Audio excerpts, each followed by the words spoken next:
नमस्कार, मैं गौरव आप सभी का आपके अपने चैनल जी गुरुकुल में स्वागत करता हूं। और आज हम डिस्कस करने वाले हैं differential equation part 3। Differential equation part 3 में हम लोग डिस्कस करेंगे सॉल्यूशन ऑफ डिफरेंशियल इक्वेशन के बारे में। ठीक है, solution of differential equation. Solution of differential equation के बाद हम लोग डिस्कस करेंगे टाइप्स ऑफ सॉल्यूशन के बारे में।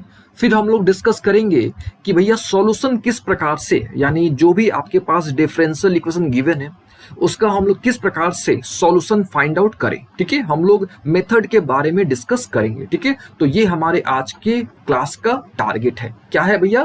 तो सबसे पहले हमको सॉल्यूशन को समझना है, फिर टाइप्स ऑफ सॉल्यूशन को समझना है, और फिर सॉल्यूशन किस प्रकार से फाइंड आउट किया जाता है, यानी डिफरेंट मेथड क्या क्या है उनको जानना ही हमारा आज के क्लास का टारगेट है। ठीक है, चलिए सबसे पहले जान लेते हैं कि सॉल्यूशन क्या होता है। ठीक है, सबसे पहले सॉल्यूशन। ठीक है, तो सिंपल शब्दों में अगर कहा जाए सॉल्यूशन क्या होता है, ठीक है, तो हम लोग बोल सकते हैं कि जो भी वेरिएबल्स हैं, ठीक है, जो भी वेरिएबल्स हैं, ठीक है, तो उनके बीच का रिलेशन, ठीक है, उनके बीच का रिलेशन जो गिवन डिफरेंशियल इक्वेशन को सेटिस्फाई करे। फिर से क्या होता है भैया सॉल्यूशन? किसका सॉल्यूशन? तो डिफरेंशियल इक्वेशन का सॉल्यूशन है ना। तो सॉल्यूशन ऑफ डिफरेंशियल इक्वेशन क्या होता है? तो रिलेशनशिप होता है। ठीक है, क्या होता है? रिलेशनशिप होता है। किसके बीच का रिलेशनशिप? तो वेरिएबल्स के बीच का रिलेशनशिप है ना, वेरिएबल्स के बीच का रिलेशनशिप। ठीक है, जो गिवन डिफरेंशियल इक्वेशन को सेटिस्फाई करे। ठीक है, जो गिवन डिफरेंशियल इक्वेशन को क्या करे? सेटिस्फाई करे। ठीक है, उसको हम लोग क्या बोलते हैं? उसको बोलते हैं सॉल्यूशन। सिंपल सी बात है, उसको क्या बोलते हैं? सॉल्यूशन बोलते हैं। ठीक है, अच्छा इसको और सिंपल तरीके से समझा जाए, एकदम सिंपल तरीके से। ठीक है, तो जो भी आपके पास इक्वेशन गिवन होता है, ठीक है, जो भी आपके पास इक्वेशन गिवन होता है, ठीक है, अगर वो इक्वेशन, ठीक है, वो इक्वेशन अगर गिवन डिफरेंशियल इक्वेशन को सेटिस्फाई कर रहा है, ठीक है, अगर वो इक्वेशन गिवन डिफरेंशियल इक्वेशन को अगर सेटिस्फाई कर रहा है, तो हम लोग बोलेंगे कि भैया ये जो इक्वेशन है, ठीक है, ये जो इक्वेशन है ये क्या है? सॉल्यूशन है। किसका सॉल्यूशन है? तो गिवन डिफरेंशियल इक्वेशन का। ठीक है, गिवन डिफरेंशियल इक्वेशन का। आगे बात समझ? आगे बात समझ नहीं तो कोई नहीं, फिर से कुछ एग्जांपल से समझाते हैं आपको। ठीक है, कुछ एग्जांपल के थ्रू आपको समझाते हैं। जैसे मान लो यहाँ पे एक इक्वेशन गिवन है y equal to mx, y equal to क्या चीज? mx। और यहाँ पे, ठीक है, यहाँ पे क्या है? एक आपका इक्वेशन गिवन है। अच्छा कौन सा इक्वेशन गिवन है? तो मान लो यहाँ पे आपका डिफरेंशियल इक्वेशन गिवन है। ठीक है, वो क्या है? x dy by D X is equal to Y, है ना, x dy by D x minus Y is equal to 0। ठीक है, तो मान लो ये क्या है? आपका एक डिफरेंशियल इक्वेशन गिवन है ना। मान लो कि ये क्या है? आपका एक डिफरेंशियल इक्वेशन गिवन है। ठीक है, अच्छा हमको क्या चेक करना है कि भैया ये जो इक्वेशन है, क्या ये जो इक्वेशन है क्या इस सॉल्यूशन का, नॉट सॉल्यूशन, क्या इस डिफरेंशियल इक्वेशन का सॉल्यूशन है कि नहीं है? तो सबसे पहले हम लोग क्या करते हैं? सबसे पहले हम लोग क्या करेंगे? इसका dy बाई dx कैलकुलेट करेंगे, है ना। तो dy बाई dx कैलकुलेट करेंगे तो कितना आ जाएगा? m आ जाएगा, है ना। अच्छा आपको पता है कि भैया डिफरेंशियल इक्वेशन में, है ना, डिफरेंशियल इक्वेशन में आपका आर्बिट्री कांस्टेंट नहीं होना चाहिए। तो यहाँ पे आर्बिट्री कांस्टेंट है यानी m, और m के जगह पे आप क्या लिख सकते हो? आप लिख सकते हो y बाई एक्स, है ना। m के जगह पे आप क्या लिख सकते हो? y बाई एक्स लिख सकते हो। ठीक है, इसको आप जब क्रॉस करोगे तो क्या मिल जाएगा? x dy by D X is equal to क्या आ गया? y आ गया, है ना। और इसको आप इस तरीके से लिख सकते हो x dy by D x minus Y is equal to क्या चीज? 0। ठीक है, तो हम लोग बोल सकते हैं कि भैया ये जो आपका इक्वेशन है ये क्या कर रहा है? इस डिफरेंशियल इक्वेशन को सेटिस्फाई कर रहा है। ठीक है, तो सिंपल सी बात है, वैसा कोई भी इक्वेशन, वैसा कोई भी इक्वेशन, ठीक है, या वैसा कोई भी गिवन फंक्शन जो गिवन डिफरेंशियल इक्वेशन को क्या करे? सेटिस्फाई करे। ठीक है, सेटिस्फाई करे, उस इक्वेशन या उस फंक्शन को क्या बोलेंगे? उस इक्वेशन या उस फंक्शन को बोलेंगे सॉल्यूशन ऑफ डिफरेंशियल इक्वेशन। ठीक है, क्या बोलेंगे? Solution of differential equation. All okay ना। अच्छा अब यहाँ पे देखिए, यहाँ पे थोड़ा समझिएगा, यहाँ पे क्या लिखा हुआ है? रिलेशन बिटवीन वेरिएबल्स, है ना, रिलेशन बिटवीन वेरिएबल। अब सोचने वाली बात है कि भैया वेरिएबल तो दो ही होते हैं। ठीक है, कौन कौन सा? एक होता है डिपेंडेंट वेरिएबल और एक होता है इंडिपेंडेंट वेरिएबल, है ना। यानी एक होता है x, दूसरा क्या होता है? y। ठीक है, और इन दोनों में रिलेशनशिप, इन दोनों में रिलेशनशिप का मतलब क्या चीज? यहाँ बात हो रही है फंक्शन की, है ना। यहाँ पे बात हो रही है किसकी? बात हो रही है फंक्शन की बात हो रही है। अच्छा फंक्शन या तो इम्प्लिक्ट होगा, है ना, या तो वो कौन सा फंक्शन होगा, या तो वो इम्प्लिक्ट फंक्शन होगा या तो वो एक्सप्लिक्ट फंक्शन होगा। समझिएगा ध्यान से, या तो फंक्शन आपका इम्प्लिक्ट होगा या तो फंक्शन क्या होगा, एक्सप्लिक्ट होगा। तो वैसा कोई भी इम्प्लिक्ट या एक्सप्लिक्ट फंक्शन, है ना, वैसा कोई भी इम्प्लिक्ट या एक्सप्लिक्ट फंक्शन जो गिवन डिफरेंशियल इक्वेशन को सेटिस्फाई करे, जो गिवन डिफरेंशियल इक्वेशन को सेटिस्फाई करे, उसको हम लोग बोलेंगे सॉल्यूशन ऑफ डिफरेंशियल इक्वेशन। एकदम क्लियर हो गया ना? ठीक है। अच्छा, मान लीजिए कि अभी भी क्लियर नहीं हुआ, ठीक है, चलिए हम मान लेते हैं कि यहां तक अभी भी आपको नहीं समझ आया, कोई नहीं। तो हम आपको क्या करते हैं, एक एग्जाम्पल के थ्रू फिर से समझाने की कोशिश करते हैं। ठीक है, जैसे मान लीजिए कि यहाँ पे आपके पास एक डिफरेंशियल इक्वेशन गिवन है, y डबल डैश, ठीक है, plus Y is equal to 0। ये आपके पास क्या है, एक डिफरेंशियल इक्वेशन गिवन है ना, ये आपके पास क्या है, एक डिफरेंशियल इक्वेशन गिवन है। ठीक है, और यहाँ पे आपके पास एक इक्वेशन गिवन है। ठीक है, एक आपका क्या है, इक्वेशन गिवन है ना, और ये इक्वेशन है y is equal to a cos theta plus b sin theta. मान लेते हैं कि ये हमारे पास क्या है, एक इक्वेशन गिवन है। ठीक है, आप इसको इक्वेशन बोलो, है ना, इसको आप इक्वेशन बोलो, या इसको आप रिलेशनशिप बिटवीन वेरिएबल्स बोलो। ठीक है, रिलेशनशिप बिटवीन वेरिएबल्स बोलो। ठीक है, या इसको आप फंक्शन बोलो, है ना। अच्छा, फंक्शन क्या होगा, या तो इम्प्लिक्ट होगा या तो एक्सप्लिक्ट होगा। ठीक है, और इम्प्लिक्ट के बारे में, एक्सप्लिक्ट के बारे में हमने आपको ऑलरेडी बता रखा है। ठीक है, तो हमको क्या करना है, हमको चेक करना है, हमको पता करना है कि क्या भैया ये जो इक्वेशन है, ठीक है, ये जो इक्वेशन है, या जो आपका, आप इसको ऐसे बोलो कि जो वेरिएबल्स के बीच में जो रिलेशनशिप है, क्या इस इक्वेशन को, क्या इस डिफरेंशियल इक्वेशन को सेटिस्फाई कर रहा है कि नहीं कर रहा है। चलिए देखते हैं करके। तो यहाँ पे देखो, यहाँ पे आपके पास क्या है, y है, और यहाँ पे कितने हैं आपके पास, कितने स्टैंड फॉर, कितने आर्बिट्री कांस्टेंट है, तो 2 आर्बिट्री कांस्टेंट है। तो हम लोग क्या करेंगे, 2 बार इसको डिफरेंशिएट करेंगे। तो आपको पता है कि y को डिफरेंशिएट करेंगे तो dy बाई dx हो गया। अच्छा, a cos थीटा को डिफरेंशिएट करोगे तो क्या आएगा, माइनस a sin थीटा आएगा, है ना। अच्छा, b sin थीटा को डिफरेंशिएट करोगे तो क्या आएगा, b cos थीटा आएगा। एकदम क्लियर है ना। अच्छा, आपको अगेन डिफरेंशिएट करना पड़ेगा, है ना, आपको जो है अगेन डिफरेंशिएट करना पड़ेगा। क्यों? क्योंकि हमने आपको बता रखा है कि जितने बार आपको डिफरेंशियल, ठीक है, नॉट डिफरेंशियल, जितने बार आपको आर्बिट्री कांस्टेंट मिले, ठीक है, जितने बार आपको आर्बिट्री कांस्टेंट मिले उतने बार आपको डिफरेंशिएट करना ही करना है। ठीक है, तो यहाँ पे देखिए, यहाँ पे 2 आर्बिट्री कांस्टेंट है, दैट इज वाई आपको 2 बार यहाँ पे क्या करना पड़ेगा, डिफरेंशिएट करना पड़ेगा। एक बार तो हमने यहाँ पे कर दिया, अब दूसरी बार करो तो क्या आएगा, माइनस ए तो बाहर हो गया। साइन थीटा को डिफरेंशिएट करेंगे, then we get cos theta, और इसका डेरिवेटिव आपको पता होना चाहिए, that is minus B sine theta, है ना। अच्छा, अब यहां से क्या करो, आप माइनस कॉमन ले लो, तो क्या बच जाएगा, यहां से बच जाएगा ए कॉस थीटा प्लस वोट बी साइन थीटा। एकदम क्लियर ना यहाँ तक? अब देखो, इसको आप y लिख सकते हो क्या, तो इसको आप लिख दो y, है ना, और इसको आप क्या कर सकते हो, इसको आप लिख सकते हो प्रिमिटिव फॉर्म पे, यानी y डबल डैश, है ना, इक्वल टू y। अच्छा, ये माइनस से इधर जाएगा तो क्या हो गया, प्लस हो गया, यानी y double dash plus y is equal to क्या आ गया, 0। यानी हम लोग बोल सकते हैं कि ये जो है आपका, ठीक है, ये क्या इक्वेशन बोलो आप इसको, या रिलेशनशिप बिटवीन वेरिएबल्स बोलो, यानी ये जो भी है, ठीक है, ये जो भी इक्वेशन, फंक्शन, इम्प्लिक्ट फंक्शन, एक्सप्लिक्ट फंक्शन, या आप रिलेशनशिप बोलो, ठीक है, ये जो है क्या कर रहा है, इस डिफरेंशियल इक्वेशन को सेटिस्फाई कर रहा है। ठीक है, ये क्या कर रहा है, इस डिफरेंशियल इक्वेशन को क्या कर रहा है, सेटिस्फाई कर रहा है। तो सेटिस्फाई कर रहा है तो हम लोग बोलेंगे कि भैया ये जो है क्या है, आपका सॉल्यूशन है। ये क्या है, आपका सॉल्यूशन है। किसका सॉल्यूशन है, तो भैया इस डिफरेंशियल इक्वेशन का ये सॉल्यूशन है। ठीक है, उम्मीद है अब आपको समझ आ गया होगा कि भैया सॉल्यूशन क्या होता है। ठीक है, इसका प्रॉपर डेफिनेशन देख लो, क्या है भैया प्रॉपर डेफिनेशन इसका, कि solution of a differential equation is the relationship between variable के बीच का रिलेशनशिप। ठीक है, नॉट टेकिंग डिफरेंशियल कोफिशिएंट। देखिए यहाँ पे डिफरेंशियल कोफिशिएंट नहीं लिया जा रहा है। ठीक है, अच्छा तो बचा क्या, अब जब डिफरेंशियल कोफिशिएंट लिया ही नहीं जा रहा है तो बचा क्या, सिंपल, या तो फंक्शन आपका इम्प्लिक्ट होगा या तो फंक्शन आपका एक्सप्लिक्ट होगा, सिंपल फंक्शन है ना। अच्छा, satisfying the given differential equation, जो गिवन डिफरेंशियल इक्वेशन को सेटिस्फाई करे, and containing as many arbitrary constant as its order. अब देख लो यहाँ पे देख लो थोड़ा, यहाँ पे इसका, इस डिफरेंशियल इक्वेशन का ऑर्डर कितना था, 2 था। तो यहाँ पे देख लो भैया कितने हैं इसके आर्बिट्री कांस्टेंट, 2 है। और ये सब तो हमने आपको पिछले क्लास में बता रखा है। क्या भैया, क्या बता रखा है कि जितने आर्बिट्री कांस्टेंट होंगे उतने ऑर्डर होंगे, है ना, उतना ही क्या होता है, ऑर्डर होता है। और हमने आपको ये भी बता रखा है कि ऑर्डर हमेशा डिफाइंड होगा, ऑर्डर ऑलवेज डिफाइंड, लेकिन डिग्री हमेशा डिफाइंड नहीं होगा। ठीक है ना। तो उम्मीद है आपको अब अच्छे तरीके से सॉल्यूशन का आइडिया लग गया होगा, सॉल्यूशन, ठीक है।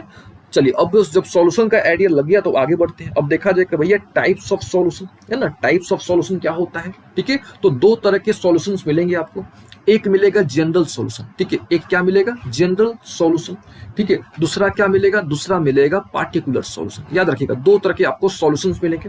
कौन कौन सा भैया, एक मिलेगा जनरल सॉल्यूशन, दूसरा मिलेगा पार्टिकुलर सॉल्यूशन, ठीक है ना। अब देखा जाए कि भैया जनरल सॉल्यूशन क्या होता है, ठीक है। तो एकदम साधारण भाषा में समझा जाए कि एक ऐसा सॉल्यूशन, ठीक है, एक ऐसा सॉल्यूशन, ठीक है, जिसमें एक ऐसा सॉल्यूशन जिसमें कुछ ना कुछ कांस्टेंट होगा। सिंपल सी बात है, एक ऐसा सॉल्यूशन जिसमें कांस्टेंट होगा, एकदम सिंपल सी बात है। आगे बात समझ, एक ऐसा सॉल्यूशन जिसमें क्या होगा, कांस्टेंट होगा, एक लाइन में बस खत्म। जिसमें क्या होगा, कांस्टेंट होगा। कौन सा कांस्टेंट होगा, तो भैया आर्बिट्री कांस्टेंट होगा, एक लाइन में काम खत्म। फिर से एक ऐसा सॉल्यूशन जिसमें आर्बिट्री कांस्टेंट होगा, ठीक है ना, एक ऐसा सॉल्यूशन जिसमें आर्बिट्री कांस्टेंट होगा, ठीक है। ये देखो, क्या ये जनरल सॉल्यूशन है, तो यस ये जनरल सॉल्यूशन है। क्यों भैया, क्योंकि इसमें तो दो आर्बिट्री कांस्टेंट है, ठीक है। ये देखो, क्या ये जनरल सॉल्यूशन है, यस ये जनरल सॉल्यूशन है। कि भैया क्योंकि आर्बिट्री कांस्टेंट होना चाहिए, बस काम खत्म। तो अगर आर्बिट्री कांस्टेंट दिख गया, है ना, अगर आपको कोई भी सॉल्यूशन है, आपके पास कोई भी सॉल्यूशन है, ठीक है, डिफरेंशियल इक्वेशन का कोई भी सॉल्यूशन है, ठीक है, अगर उस सॉल्यूशन में आर्बिट्री कांस्टेंट दिख जाता है तो समझ लीजिए भैया कि वो कौन सा सॉल्यूशन है, वो आपका जनरल सॉल्यूशन है। आगे बात समझना, वो कौन सा सॉल्यूशन है, तो वो जनरल सॉल्यूशन है, ठीक है। तो सिंपल शब्दों में a solution that contain constant, एक लाइन में, लेकिन कौन सा कांस्टेंट, तो आर्बिट्री कांस्टेंट। याद रखिएगा, a solution that contain what, constant, लिखते हैं शॉर्ट में एसी, आर्बिट्री कांस्टेंट, ठीक है। कम से कम एक होना चाहिए, है ना, कम से कम एक होना चाहिए। लेकिन अगर एक होगा तो उसका ऑर्डर भी एक होगा, ये भी ध्यान रखिएगा, एक होगा तो उसका ऑर्डर भी एक होगा, ठीक है। तो आप ऐसे बोलो, क्या बोलोगे भैया, कि एक ऐसा सॉल्यूशन, ठीक है, एक ऐसा सॉल्यूशन जिसमें उतने ही आर्बिट्री कांस्टेंट होंगे जितना ऑर्डर होगा, एक लाइन में। एक ऐसा सॉल्यूशन जिसमें उतने ही आर्बिट्री कांस्टेंट होंगे जितना उस डिफरेंशियल इक्वेशन का क्या होगा, ऑर्डर होगा।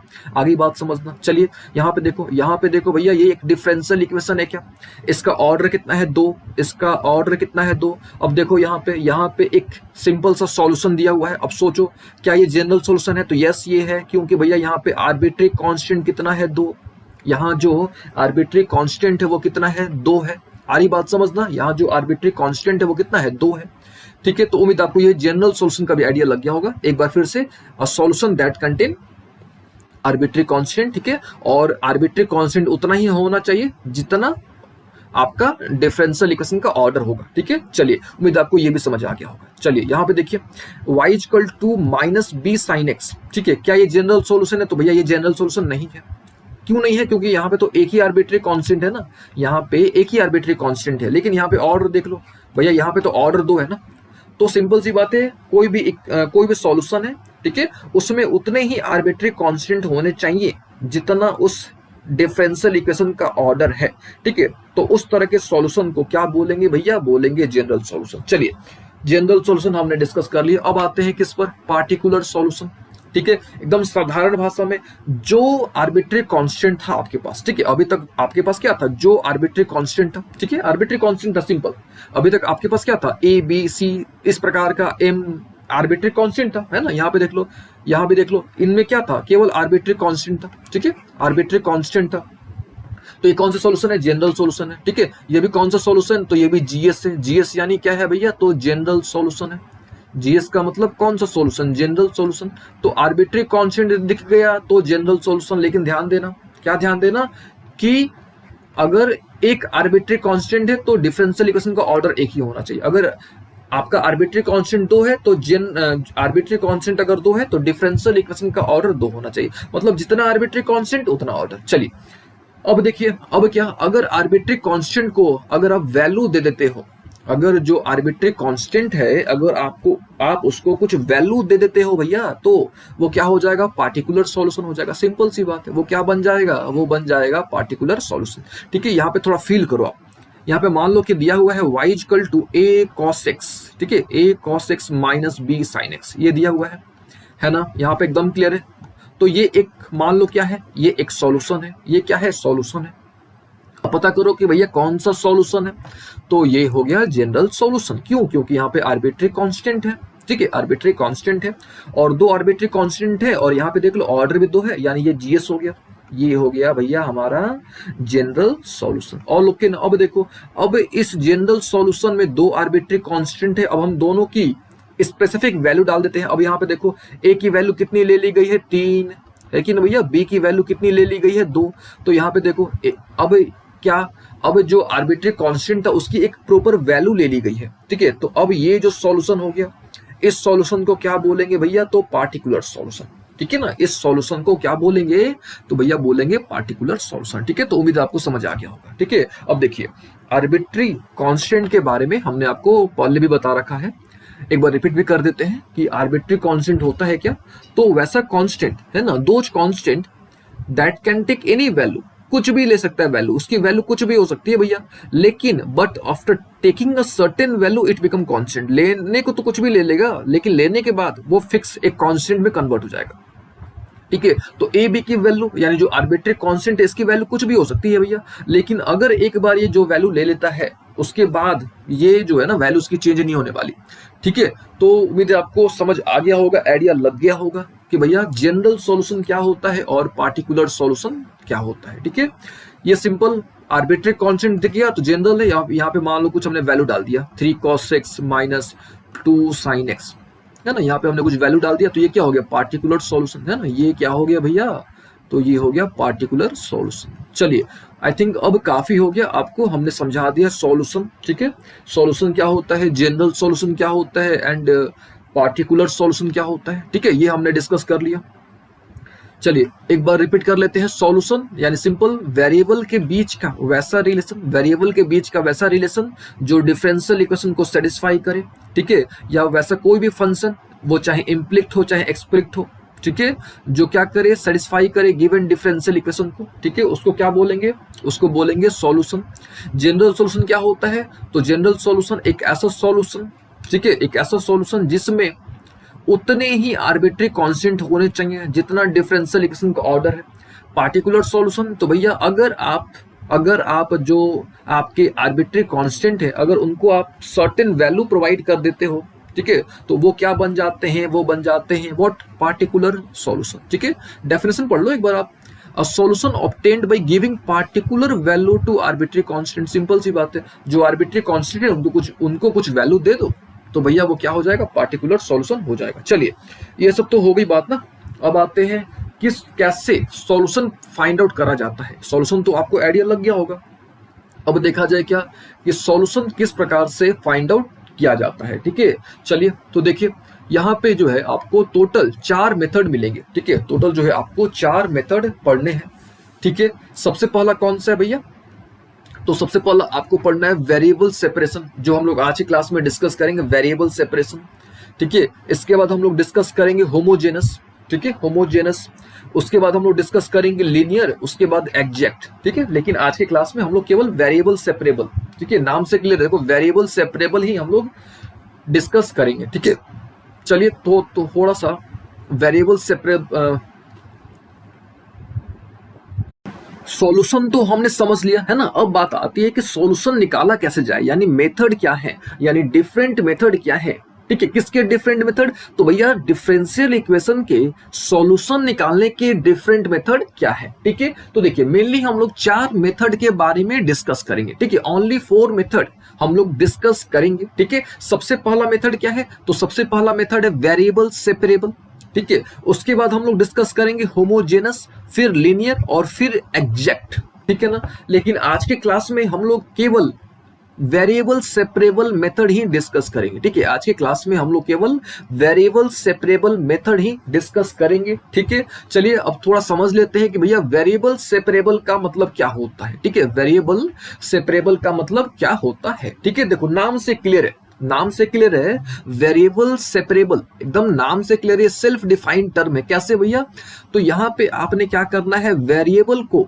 ठीक है, क्या करना है आपको यहाँ पे जो भी वेरिएबल्स हैं, अच्छा वेरिएबल्स तो आपको दो ही मिलेंगे, कौन कौन सा, एक डिपेंडेंट मिलेगा एक इंडिपेंडेंट मिलेगा, यानी एक एक्स मिलेगा दूसरा वाई मिलेगा। तो वेरिएबल्स को आपने क्या करना है, सेपरेट कर देना, सिंपल सी बात है, वेरिएबल्स को क्या कर देना है आपने, सेपरेट कर देना है। अब कैसे सेपरेट करोगे, तो सिंपल सा लॉजिक है, एक्स को कर दो डीएक्स की तरफ, वाई को कर दो डीवाई की तरफ, काम खत्म। फिर से भैया क्या चाहिए, एक्स को क्या कर दो डीएक्स की तरफ कर दो, ठीक है, वाई को किधर कर दो, डीवाई की तरफ कर दो, काम खत्म। ठीक है, इस प्रकार से आप क्या कर लोगे, वेरिएबल्स को सेपरेट कर लोगे। ठीक है, अच्छा वेरिएबल सेपरेट करने के बाद क्या भैया, तो वेरिएबल सेपरेट करने के बाद आपको इंटीग्रेट करना पड़ेगा, है ना, आपको क्या करना पड़ेगा, इंटीग्रेट करना पड़ेगा। अब इंटीग्रेट क्यों करेंगे, किस प्रकार से करेंगे, वो हम लोग थोड़ी देर में देखते हैं। ठीक है, लेकिन अभी सबसे पहले थोड़ा देख लेते हैं कि भैया वेरिएबल को सेपरेट किया कैसे जाता है। ठीक है, थोड़ा ये डिस्कस कर लेते हैं, फिर आगे बढ़ते हैं। ठीक है, चलिए मान लीजिए कि आपके पास एक डिफरेंशियल इक्वेशन गिवन है ना, मान लीजिए कि आपके पास ये एक डिफरेंशियल इक्वेशन गिवन है, और जैसे हमने यहाँ पे बताया कि भैया एक्स को डीएक्स की तरफ, वाई को डीवाई की तरफ कर दो। चलो तो एक करके दिखाते हैं आपको। ठीक है, तो मान लीजिए कि ये आपके पास एक क्या है, डिफरेंशियल इक्वेशन है ना, और आपने क्या करना है, इसके वेरिएबल्स को सेपरेट करने हैं, यानी एक्स को पता है आपको एक्स की तरफ, सॉरी एक्स को मान लो कि डीएक्स की तरफ और वाई को डीवाई की तरफ। ठीक है, चलिए करके दिखाते हैं आपको। तो कुछ नहीं करना, यहाँ पे देखो, यहाँ पे सिंपली आप क्या कर देना, दोनों तरफ डीएक्स से मल्टीप्लाई कर दो। मान लो यहाँ पे हमने यहाँ पे क्या कर दिया, हमने डीएक्स से मल्टीप्लाई कर दिया, है ना, तो ये डीएक्स तो कैंसिल हो गया। ठीक है, समझाने के लिए कर रहे हैं ऐसा। ठीक है, ऐसा होता नहीं है यूजुअली, हम आपको समझाने के लिए ऐसा कर रहे हैं। ठीक है, अब देखिए इधर क्या हो गया, इधर जीएक्स डीएक्स तो आ गया, है ना, ये देखिए इधर जीएक्स और डीएक्स तो आ गया, यानी एक्स डीएक्स आया कि नहीं आया, है कि नहीं, एक्स और डीएक्स आया कि नहीं आया। अच्छा अब बचा क्या भैया, वाई वाला, है ना, तो वाई वाला जो बचा, है ना, यानी एच ऑफ वाई बचा। अब कुछ नहीं करना, इस वाई को आप क्या कर दो, इधर भेज दो, यानी ये मल्टीप्लाई में है तो इधर किस में आ जाएगा, तो डिवाइड में हो जाएगा। ठीक है, तो इस प्रकार से हमने क्या कर दिया, इस प्रकार से हमने एक्स को डीएक्स की तरफ कर दिया और भैया हमने वाई को डीवाई की तरफ कर दिया, सिंपल सी बात है। ठीक है, इस प्रकार से हमने क्या कर दिया, सेपरेट कर दिया।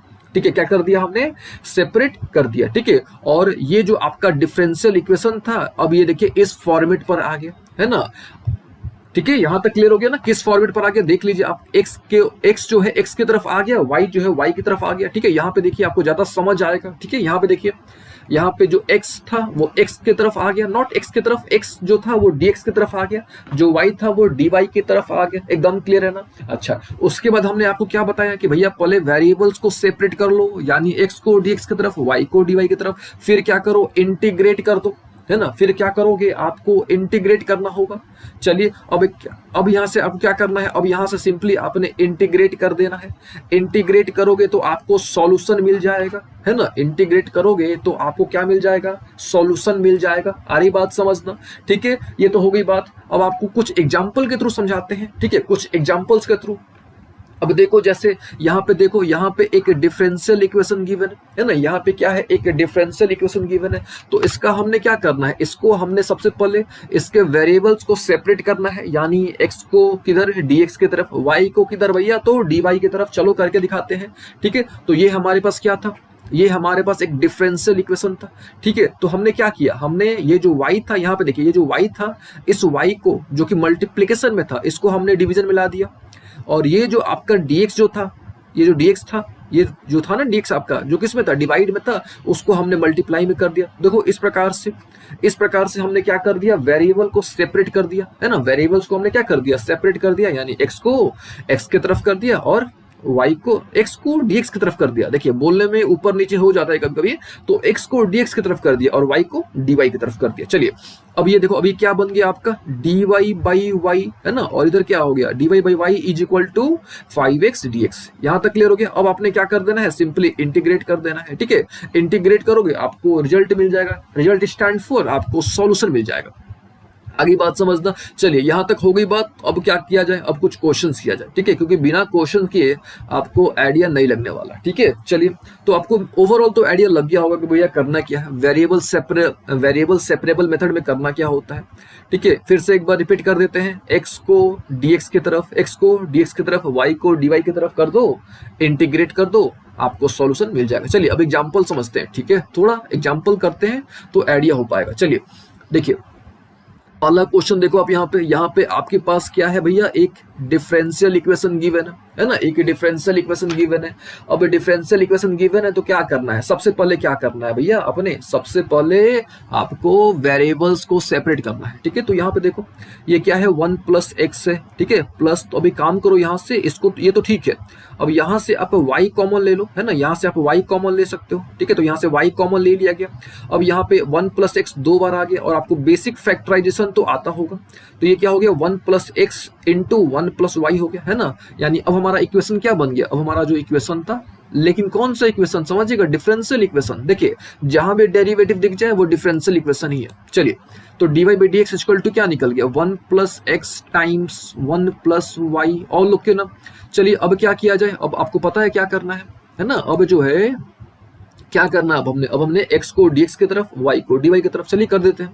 तो ये देखिए ये आपका 1 प्लस वाई है। ठीक है, तो इसको हम लोग इधर लेते आते हैं, यानी dy अपॉन 1 प्लस वाई हो जाएगा, है ना। और ये जो dx है, जो डिवीजन में था उसको मल्टीप्लाई में कर देते हैं, यानी 1 प्लस एक्स इंटू क्या चीज dx। ठीक है, अब यहाँ से आपने क्या कर देना है, सिंपली यहाँ से आपने इंटीग्रेट कर देना है, सिंपली यहाँ से आपने क्या कर देना है, इंटीग्रेट कर देना है। ठीक है, अब देखिए आपको इंटीग्रेशन अच्छे से आना चाहिए। ठीक है, क्योंकि अगर आपको इंटीग्रेशन नहीं आता है, ठीक है, तो आपको बहुत प्रॉब्लम होने वाला है।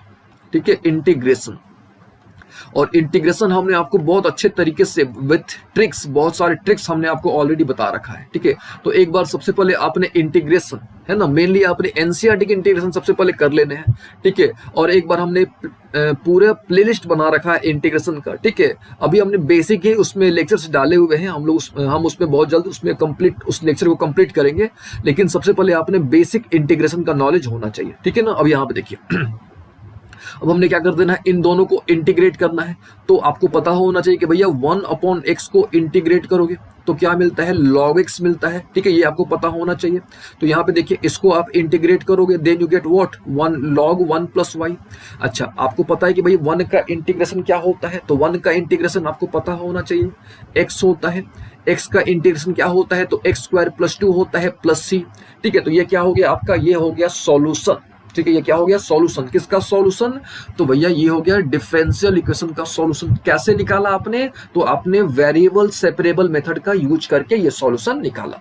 ठीक है ना, चलिए कुछ और क्वेश्चंस लेते हैं। ठीक है, कुछ और क्वेश्चन, जैसे यहाँ पे देखिए, यहाँ पे एक क्वेश्चन गिवन है आपका, क्या है, 3e to the power x tan y dx। ठीक है, plus 1 plus e to the power x sec square y dy equal to 0, है ना। तो क्या करना है आपको पता है, अब क्या करना है, सबसे पहले क्या करोगे आप, सबसे पहले क्या करो आप, x को dx की तरफ, y को dy की तरफ, पहले वेरिएबल सेपरेट कर दो, इंटीग्रेट कर दो, रिजल्ट मिल जाएगा। चलिए करके दिखाते हैं आपको। ठीक है ना, आपको हम अच्छे तरीके से करके दिखाते हैं। तो ये देखो आप, सबसे पहले ये वाला किस में है, प्लस में है ना, ये वाला जो पोर्शन किस में है, प्लस में है। तो इसको आप माइनस में भेज दो, यानी देखिए यहाँ पे आपको करके दिखाते हैं। देखिए 3 e to the power x है ना यहाँ पे आपका। ठीक है, tan y है, dx है ना। अच्छा, ये प्लस में था, ये पूरा पोर्शन किस में है, प्लस में है। इधर आएगा तो ये किस में हो जाएगा भैया, ये माइनस में हो जाएगा ना, ये किस में, ये हो जाएगा आपका माइनस में। यहाँ तक क्लियर है ना एकदम अच्छे तरीके से। अब देखो, अब क्या देखो भैया कि यहाँ पे x वाला कौन सा है। ठीक है, तो ये देखो ये दोनों x वाले हैं, तो 3 e to the power x। ठीक है, और यहाँ पे देखो ये भी x वाला है, ये मल्टीप्लाई में है, इधर आएगा तो हो जाएगा ये किस में, डिवाइड में। अच्छा, अब इधर देखो ये tan y है, ये y वाला है ना, तो इसको ये मल्टीप्लाई में है, इसको इधर भेज दो, है ना, इसको क्या करो आप इधर भेज दो। ठीक है, तो इधर भेजोगे तो भैया मल्टीप्लाई में था तो क्या हो गया, डिवाइड में हो गया, और बीच में तो इधर माइनस तो था ही। अच्छा, माइनस को इधर लोगे तो क्या हो गया, प्लस में हो गया। यानी देखो इस प्रकार से आपको मिल जाएगा, यानी ये आपका डिफरेंशियल इक्वेशन था, उसको हमने इस प्रकार से लिख दिया। और लोग के ना एकदम यहाँ तक क्लियर हो गया ना। अच्छा, जब यहाँ तक क्लियर हो ही गया है तो फिर क्या करो आप, फिर सिंपली इंटीग्रेट कर दो। चलो इंटीग्रेट करके दिखाते हैं आपको।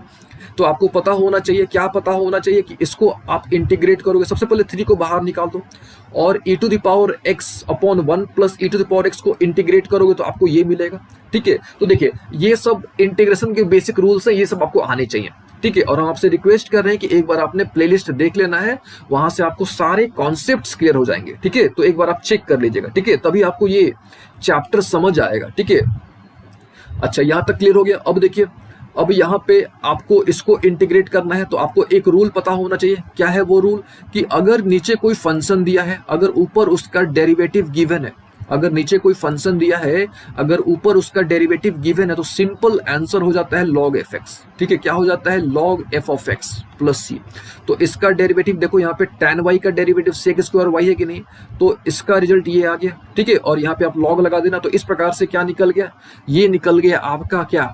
सॉल्यूशन निकल गया। कौन सा सॉल्यूशन निकल गया? तो यहाँ पे देखो, यहाँ पे जो है आपका यहाँ पे जो है आपका, यहाँ पे क्या है? आर्बिट्री कांस्टेंट है, यानी सी है। तो आर्बिट्री कांस्टेंट है तो हो गया जनरल सॉल्यूशन, है ना। अच्छा, यहाँ पे दिया क्या है कि भैया x की वैल्यू 0, ठीक है, और y की वैल्यू कितनी दी हुई है? π/4। x की वैल्यू है 0। अब कुछ नहीं करना है, अब क्या करना है आपको? x की वैल्यू जहां जहां x है वहां पे 0 डाल देना है। जहां जहां है x वहां पे डाल दो व्हाट? 0। ठीक है ना, वहां पे क्या कर दो? 0 डाल दो। ठीक है। अच्छा, और एक प्रॉपर्टी यहाँ पे आपको पता होना चाहिए, है ना, एक बेसिक लॉग की प्रॉपर्टी होती है। ठीक है, ये देखिए यहाँ पे थोड़ा सा इसको इरेज कर देते हैं। ठीक है, एक लॉग की प्रॉपर्टी होती है, वो क्या? कि log x to the power m is equal to होता है m log x। ठीक है, m log x। ठीक है, तो ये बेसिक लॉग की प्रॉपर्टी होती है, ये भी आपको आना चाहिए। ठीक है, ये बेसिक लॉग की प्रॉपर्टी। तो यहाँ पे देखिए, ये था ना 3 टाइम्स log 1 प्लस ई एक्स, तो इसको हम लोग इस प्रकार से लिख सकते हैं। ठीक है, इस प्रकार से 1 plus E to the power X, 1 plus E to the power X to the power 3, इसको हम लोग इस फॉर्मेट पर लिख सकते हैं। ठीक है ना, यहाँ तक क्लियर हो गया। अच्छा, उसके बाद और देख लो, यहाँ पे जब ये दोनों लॉग के फॉर्म पे चला गया, जब दोनों किस फॉर्म पे चला गया? लॉग के फॉर्म पे चला गया, तो आपको ये भी प्रॉपर्टी पता होना चाहिए कि log a into B, log a b कितना होता है?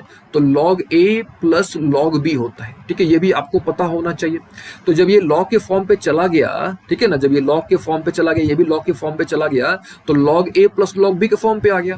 और जब log a plus log b के फॉर्म पे आ गया, है ना, जब ये log a plus log b के फॉर्म पे आ गया, तो क्या? तो इसको हम लोग लिख सकते हैं, क्या लिख सकते हैं? log ab, है ना, log ab लिख सकते हैं इसको हम लोग। देखिए यहाँ पे हम करके दिखा देते हैं। इसको हम लोग क्या लिख सकते हैं? log ab। अब a कितना है आपका? ये वाला पोर्शन है, क्या है ना। अच्छा, 3 तो ऊपर है ही, यानी 1 plus E to the power X to the power 3, है ना, 1 plus E to the power X, ठीक है, to the power 3।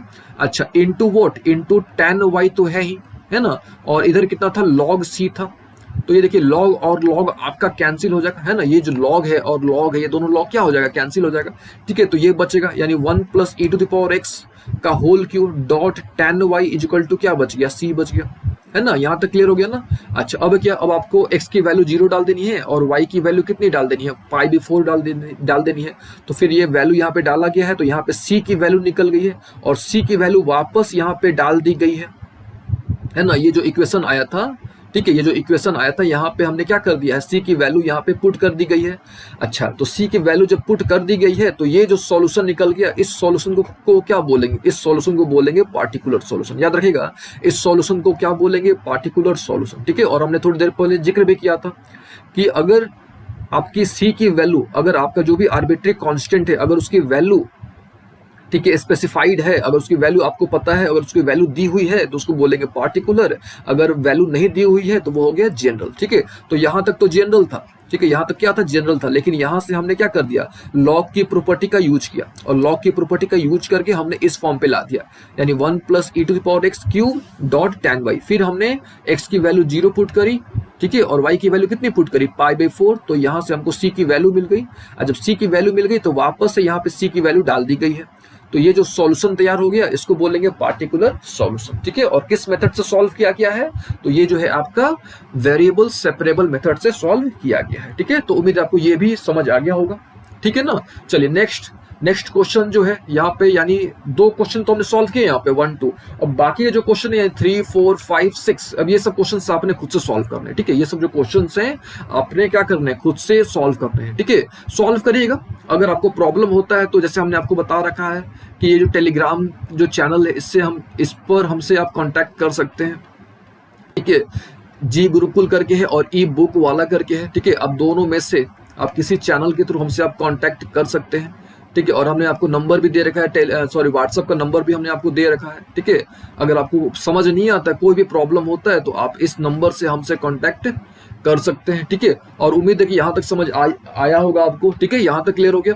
General solution भी आपको आइडिया लग गया होगा कि भैया जनरल सॉल्यूशन क्या होता है। ठीक है, जनरल सॉल्यूशन का तो आइडिया लग गया होगा। ठीक है, एक और क्वेश्चन देख लीजिए। यहाँ पे देखिए एक क्वेश्चन है, क्या है तो भैया dy by D X equal to क्या दिया हुआ है, 6x दिया हुआ है ना। dy by D X equal to क्या है, 6x है। तो क्या करोगे, सिंपल आपको पता है कि भैया dy by D X equal to जब 6x है तो dy इक्वल टू क्या हो जाएगा, 6x dx। क्या किया हमने यहाँ पे हमने वही बेसिक रूल फॉलो किया। कौन सा रूल फॉलो किया, सिंपल सा रूल कि भैया x को dx की तरफ, y को dy की तरफ। अब क्या करना है भैया, तो इंटीग्रेट कर दो। चलो इंटीग्रेट कर दो यहाँ पे। ठीक है, तो इंटीग्रेट करोगे तो dy का इंटीग्रेशन आपको पता है कि y आता है 6, तो 6 से x का इंटीग्रेशन आपको पता होगा भैया x स्क्वायर बाई 2। ठीक है, सॉल्व करोगे तो ये 3 कैंसिल हो जाएगा, यानी y इक्वल टू कितना, 3x square plus vote c तो निकलेगा ना, c क्यों, क्योंकि c जो है कौन सा कांस्टेंट है, आर्बिट्री कांस्टेंट है। ठीक है, c जो है आपका आर्बिट्री कांस्टेंट है। और ये कौन सा सॉल्यूशन यहाँ पे निकला, ये जनरल सॉल्यूशन निकला। ठीक है, कौन सा सॉल्यूशन, जनरल सॉल्यूशन। ठीक है, अच्छा वही अगर c की वैल्यू दी हुई होती तो वो क्या हो जाता, पार्टिकुलर सॉल्यूशन हो जाता। ठीक है, देखिए यही क्वेश्चन होता। ठीक है, ये सॉल्यूशन हमने निकाला तो ये कौन सा सॉल्यूशन है, ये जनरल सॉल्यूशन है। अगर c की वैल्यू मान लो 5 होती, 5 दी हुई होती, तो ये जो सॉल्यूशन निकल के आता, ये सॉल्यूशन क्या बन जाता, ये सॉल्यूशन बन जाता पार्टिकुलर सॉल्यूशन। ठीक है, ये जो सॉल्यूशन है आपका क्या बन जाता, पार्टिकुलर सॉल्यूशन। ठीक है, जैसे ये क्वेश्चन देखो, यहाँ पे क्या है, dy by D X equal to कितना दिया है, 4x माइनस 2 है। तो सबसे पहले क्या करोगे आप, x को dx की तरफ कर दो, फिर दोनों को आप क्या कर दो, इंटीग्रेट कर दो। ठीक है, इंटीग्रेट करोगे तो इस प्रकार से आपको मिलेगा। तो यहाँ पे c है, तो c है तो कौन सा सॉल्यूशन है, जनरल सॉल्यूशन है। ठीक है, अब क्या, अब x की वैल्यू दी हुई है 3, y की वैल्यू दी हुई है 5। तो अब कुछ नहीं करो आप, यहाँ पे देखिए करके आपको दिखा देते हैं। ठीक है, y इक्वल टू कितना निकल गया, y इक्वल टू निकल गया। देखिए कैसे निकलेगा, dy को इंटीग्रेट करोगे तो y निकल जाएगा। ठीक है ना, dy को देखिए आपको हम यहाँ पे फिर से आपको अच्छे तरीके से समझाते हैं। ठीक है, समझिएगा। यहाँ पे देखिए, यहाँ पे dy है तो dy को इंटीग्रेट करोगे देन आपको क्या मिलेगा, y मिलेगा, है ना। 4x है तो 4 को तो छोड़ दो आप, x को इंटीग्रेट करोगे then you get x square by 2। ठीक है, यहाँ पे क्या है, 2 है, 2 को इंटीग्रेट करोगे देन यू गेट 2x। ठीक है ना, प्लस c तो होगा ही ना। तो ये जो सॉल्यूशन है ये कौन सा सॉल्यूशन है, ये जनरल सॉल्यूशन है ना। ये 2 से 2 कैंसिल, सॉरी 2 से 4 को कैंसिल कर दो तो ये निकल गया आपका y इक्वल टू क्या निकल गया, 2x square minus 2x plus c। अच्छा अब क्या है, अब यहाँ पे x की वैल्यू दी हुई है 3 और y की वैल्यू कितनी दी हुई है 5। तो यहाँ पे क्या करो आप, यहाँ पे x की वैल्यू डाल दो तो 3 का स्क्वायर हो गया ना यहाँ पे, है ना। फिर यहाँ पे 3 हो गया ना, और प्लस क्या है c है, और y की वैल्यू कितनी है 5 है। तो यहाँ पे रख दो 5, कितना हो गया, 3 का स्क्वायर 9, और 9 और 2 18 हो गया, और 3 2 कितना 6, प्लस कितना c हो गया। तो यहाँ से आप क्या कर सकते हो, यहाँ से जो है आप c की वैल्यू निकालोगे तो c की वैल्यू कितनी आ गई, -7। अब c की वैल्यू यहाँ पे आप डाल दो, यानी y equal to 2x square minus 2x minus 7। तो ये जो निकल गया, ये कौन सा सॉल्यूशन निकल गया, ये निकल गया पार्टिकुलर सॉल्यूशन। ठीक है, ये कौन सा सॉल्यूशन निकल गया, ये पार्टिकुलर सॉल्यूशन। चलिए एक दो और क्वेश्चन ले लेते हैं। ठीक है, जैसे यहाँ पे देखिए, स्ट्रेट लाइन विथ ग्रेडियंट 2। अब ग्रेडियंट का मतलब पता है कि भैया स्लोप यानी dy बाई डी एक्स, यानी dy बाई डी एक्स कितना दिया हुआ है, 2 दिया हुआ है। ठीक है, यहाँ पे लिख देते हैं कि dy बाई डी एक्स जो है वो कितना दिया हुआ है, 2 दिया हुआ है।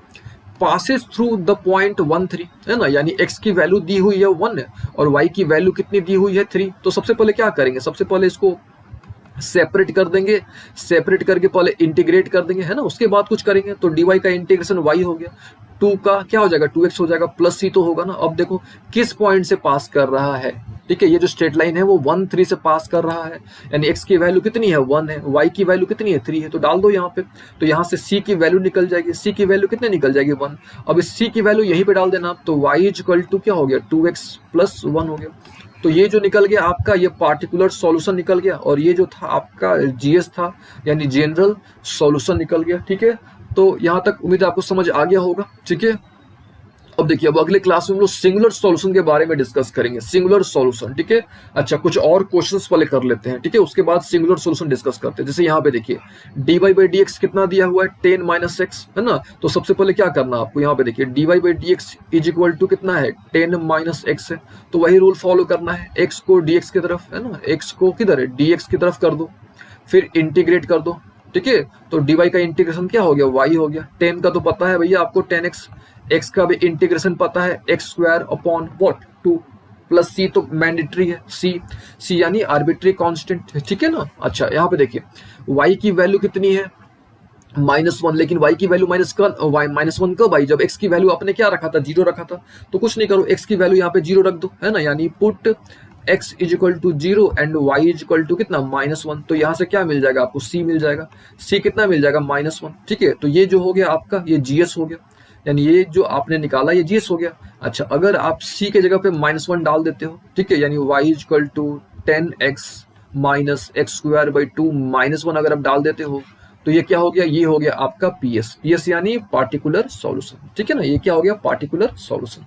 ठीक है, तो यहां तक उम्मीद है आपको समझ आ गया होगा। ठीक है ना, तो सेपरेबल वेरिएबल का आइडिया आपको लग गया होगा कि भैया कैसे करते हैं। ठीक है ना, तो सिंपल सा रूल, एक्स को किधर, एक्स को डीएक्स की तरफ, ठीक है, एक्स को डीएक्स की तरफ और वाई को डीवाई की तरफ। ठीक है, यहाँ पे देख लीजिए क्या चीज भैया, एक्स को किधर करना है, एक्स को कर देना है डीएक्स की तरफ, वाई को कर देना है डीवाई की तरफ। ठीक है, और ये जो मेथड होता है इसी को क्या बोलते हैं, वेरिएबल सेपरेबल।